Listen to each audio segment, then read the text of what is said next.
Hey everybody, this is Perch, and got a viewer question here, which is a fair one, and it basically goes. Well, let's read it here.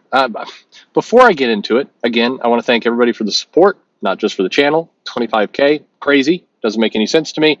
The successful campaign. This is a good year, and next year I think at least 6 books lined up to do. And again, same policy: get them all printed, then do the crowdfunding bit. See if we can get some stuff out there. Hopefully, get a shop open. Lots of like 2022. Hopefully, a big year. Just doing it a little further south than I was planning on. That's not a dirty joke. Just sorry, children. It is what it is. So hopefully, we'll have a good time. Anyway, this viewer mail goes, "Hey Perch, love your show. Thank you for everything you do. Really appreciate your interviews.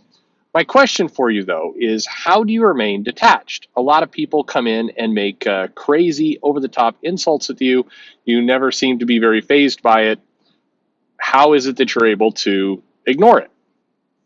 Um, Honestly, the answer to that question is pretty simple. I ignore it. How am I able to ignore it? By ignoring it. That's how. And I don't think I get a crazy amount of insults. A lot of people get it a lot worse. I mean, honestly, I don't know if I come across as taking more the brunt of it because I just no sell it a lot of the time, or because, I mean, in many cases you're insulting something with all of the spiciness of oatmeal. So it is what it is. I'm doing my thing here. I'm trying to have fun conversations. I appreciate it. I'm not setting out to be the outrageous guy. I'm not setting out to be, if I could be the funnier guy, I would be the funnier guy. If I, but that's not what I'm trying to do. So sometimes people come in and goes, Perch is very, very dry, very benign. It's like, yeah, that's true. Yes. I don't know. But the biggest way I don't let this stuff get to me, and why doing a video about this? Because I think this would be just as easy answered in a mail. But the reason why I wanted to do it is um, so much of comic books, generates such incredible passions in people, and I think generally that's a good thing. It's definitely, of all the people who should see this as a good thing, the publishers.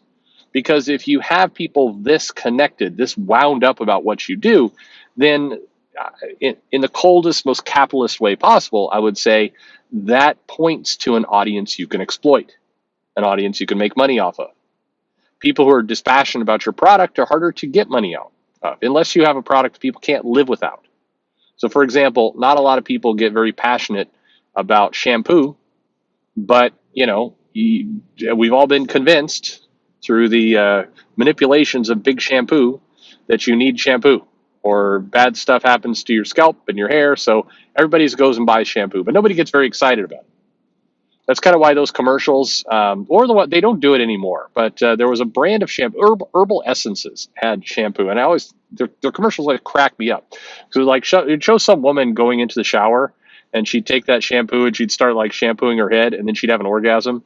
And and like the husband or the boyfriend's like walking by the bathroom, like, oh, what's going on in there? And the girl's just like coming all over the shower because she's shampooed up her scalp.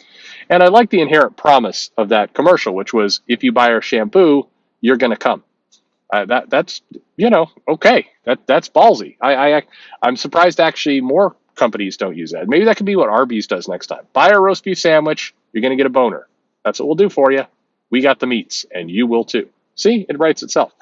But comics are not that. Comics, you don't have to have them, and yet a lot of people are very passionate about it. And one of the things that I've said before, and I always, when I am around creators or editors or people like that, and they're really getting pissed off, or they're really venting about these damn online fans and the way they're so annoying and so frustrating and all the rest. I'm like, well, but be glad they're there. Now, by the way, this argument never wins. Not. I take it back. There's been a few instances where people are like, you know what, you're right. Better that they're there than not. But definitely better that they're there than not.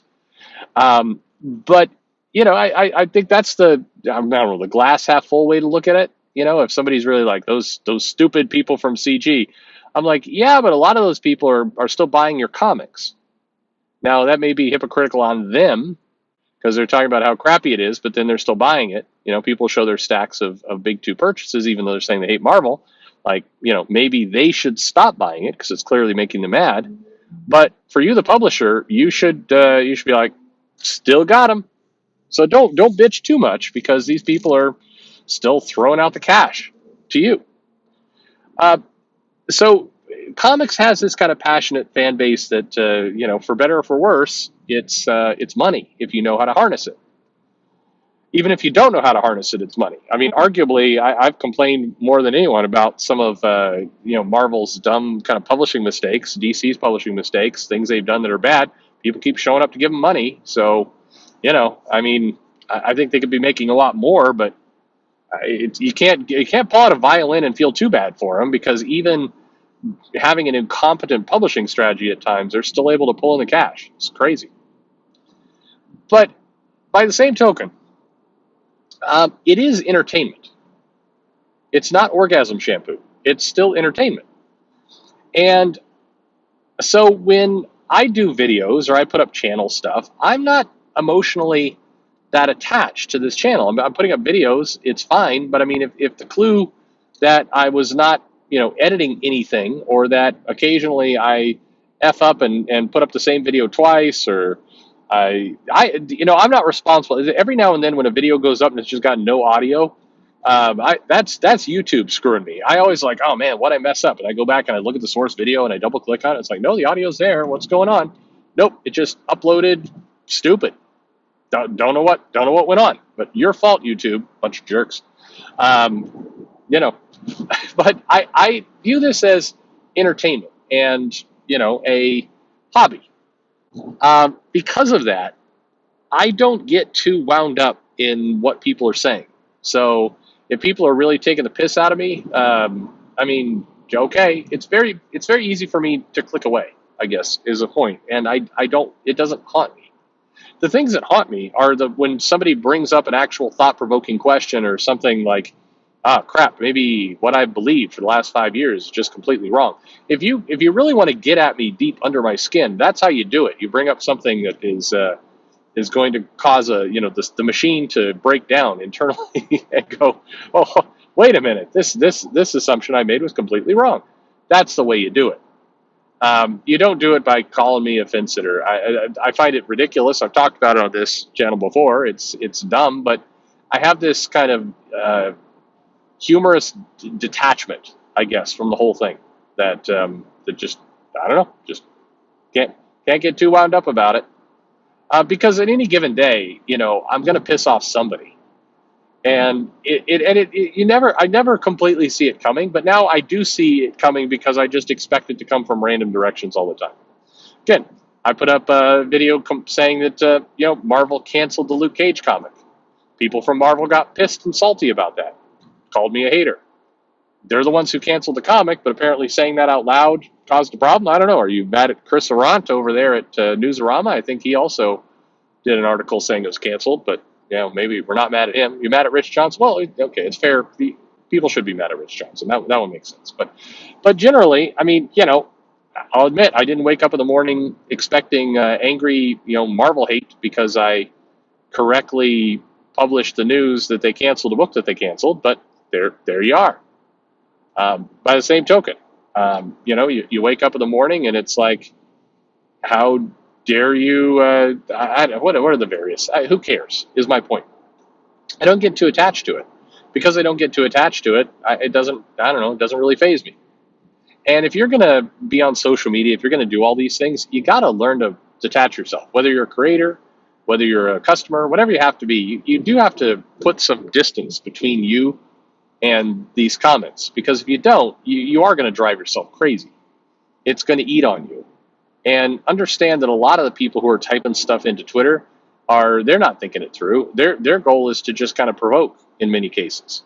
And I know I've talked to various creators. I'm sure you've seen plenty of them, and they'll say things like, "Oh, I don't let the trolls get to me," except they clearly do because they're talking about them all the time, and in many cases are playing some kind of three-dimensional chess game where they're fighting with the trolls and they're poking at them and they're like deliberately saying stuff that's going to get a bunch of people angry, and it's like you're at that point you're trapped in the matrix. You're playing the game, and I don't think you should. I think you should Put some detachment around this.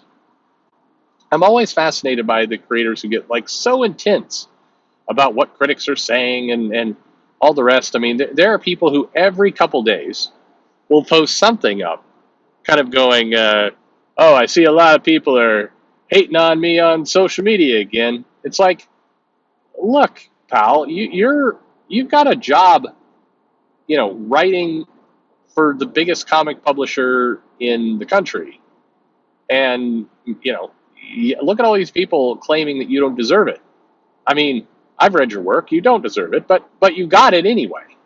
So maybe just be happy that you got it, unless you're concerned that some like CB Cebulski is going to be on Twitter looking through tweets and be like, "Oh my God, Red Ring Batman over here says you're incompetent, and I never realized it until now, but Red Ring Batman is right. You're fired." Unless you're worried that's going to happen, maybe just chill out.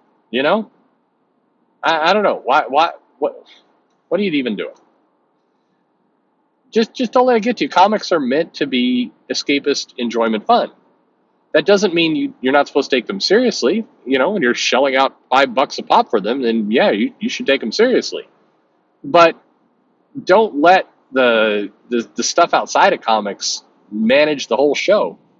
That seems kind of crazy. So to answer your question, how do I keep from losing my mind?